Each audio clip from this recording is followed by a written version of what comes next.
If you have a business and you hire bad people and you have kids, you're taking it out on your kids. Because if you're on vacation and that person's creating havoc in your world and you're on the pool, next to the pool, walking back and forth, am I the only one that's been on vacation talking? Yeah, you know what I'm talking about. He's like, he did what? Oh my God, can somebody call the client? Shut, fuck it, I'll do it, I'll call the client. Oh my gosh, and what happened after that? And he said, oh my gosh. And it's just like, you're on vacation trying to fix the problem because you picked the wrong person, okay? Remember this, you can't go from Tinder to the altar in the same day. And some of you do it with your hiring methods. You literally go, pulse. Can they fog a mirror? You know what fog a mirror means? You like on a mirror and it fogs the mirror. So that does, like some people hire, that's their filter. Oh, the person's got a pulse and they can fog a mirror. Let's hire them. I need somebody. The problem is that you have somebody on your team that isn't very good, and when you hire somebody, it's a commitment, right? So that's why, like, you would never go from meeting a girl at a cocktail party to going to the church. Yet, if you think about it, most people do this all the time when they hire.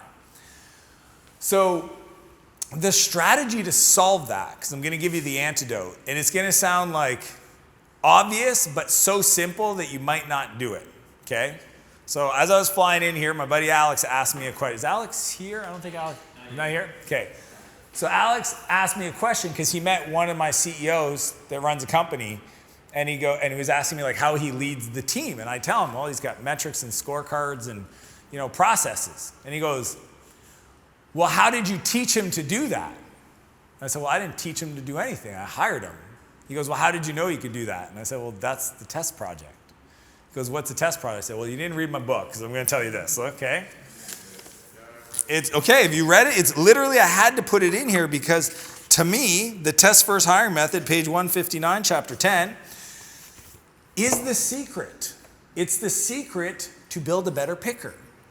And I see every day people hire folks and they don't simulate. That's the whole point, is simulate. It's the dating part of meeting a new person and deciding to get married. If you just go from like, essentially, you know, Tinder to the altar, you think you're going to have some issues? Say yes. Yes. Exactly. So the test project is key. So it's funny because Alice goes, well, what's the test project? I said, what would you have somebody that's going to run a division of your business do as a test project? Anybody want to take a guess? Take a guess what you should test them to do. Something you want them to do. What a crazy idea, but be little specific.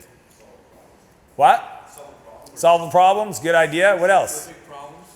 So you assign in a specific task. Yeah. Whatever you want to hire.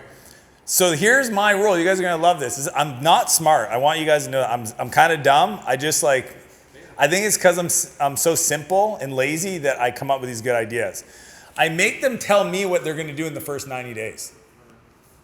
What a wild concept. And then I see if they ask me questions to get clarity to present a plan on what they're going to do in the first 90 days. And if the plan doesn't feel good, then I'm not going to hire them because I don't have the plan. If they can't give me the plan, then I hired the wrong person. You see how that makes the picker a little bit better? That picker? Okay? So it was funny because when I was talking about this guy, Todd, who runs my media company. And I think I had like 5 candidates. And I'm a visual guy. I don't know, anybody else like pictures? All right, good. Pictures are great. I can't stand when people show me a presentation and read from the presentation. I'm not even joking. There's 5 people that applied for the job. They're all really talented, MBA, super seasoned, backgrounds, experience, all this stuff. 3 of them load up their presentation on the screen and do this. All right, so in the first week, there's columns, and they're just reading off but they wrote it all on their slides. I'm a little impatient. And I try not to be rude to people, but holy shit. After 13 minutes, I'm like sitting there and I'm like trying not to be the dickhead that sometimes I can be. And I just blurt out to I think it was the second guy, I couldn't hold it in. I go, I can read faster than you can read. He's like, what? I said, I can read faster than you can talk. He's like, okay. And I was like, do you have a picture? He's like, no. I was like, okay. So I sat down, listened to the rest of the presentation, and then Todd shows up. Guess what Todd puts on the screen? A diagram. Well, I almost fell off my chair. I wanted to give him a standing ovation. I was like, holy shit, a picture. And he had references. And he goes, here's my plan for the first 90 days. And depending on what I find out, I might go here, here, and here. And I go, tell me more about that. And he goes, one sec, guess what? Another picture. And I was like, dude, so think about this. Most people would have never tested the situation. Have you ever worked with somebody who just doesn't communicate the way you like to communicate?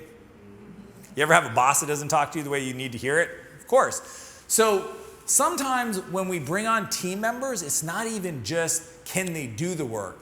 It's how do they play in the environment that we like to work in. So I want to say this, it's very important. All I know about winning, okay? I've built and exited quite a few companies. I've created a lot of success in my life, financially and teams. I'm really proud. Anybody that's met my team that's here and stuff, like they're world-class people. What I've discovered, and I would invite you to consider, is when you win, and I have no doubt, if you're in this room, you're kind of special, okay? Because it means that you want to win and you want to learn and you're here for a reason. When you win, I can guarantee you this, you will be there. What I can guarantee is anybody in your world today will be there. And if you don't build the team the way you need the team, you're asking for a world of pain. You will get yourself in a situation where you'll have somebody on your team that could do the work, but you don't vibe with, and all of a sudden you don't like going to work as much.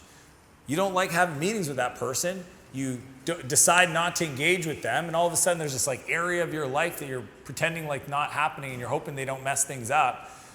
But it's because you chose them. And I want you guys to all hear this. Please give yourself permission to bring people in your world that you admire, that you would want to spend time with, not just because they can do the work. That is a recipe for danger. Real quick, you've made it to the end. Let me tell you what I know about you. You're not somebody that's looking to do self-help. You're not somebody that's just doom scrolling on social media. You're here because you want to build a real business, and you're sick and tired of not getting the real insights to grow inside your business. So I want to help you avoid all the pain trying to figure this out the hard way like I did it. That's why I put together everything I've ever learned into the Scale Workbook. It's the internal document that I use with every founder I work with that turns a chaotic business into a money-making machine. And teaching you all of this without burning more hours. It's totally free. The link is in the description, or you can just scan the QR code on the screen because I'm here to help you build your empire.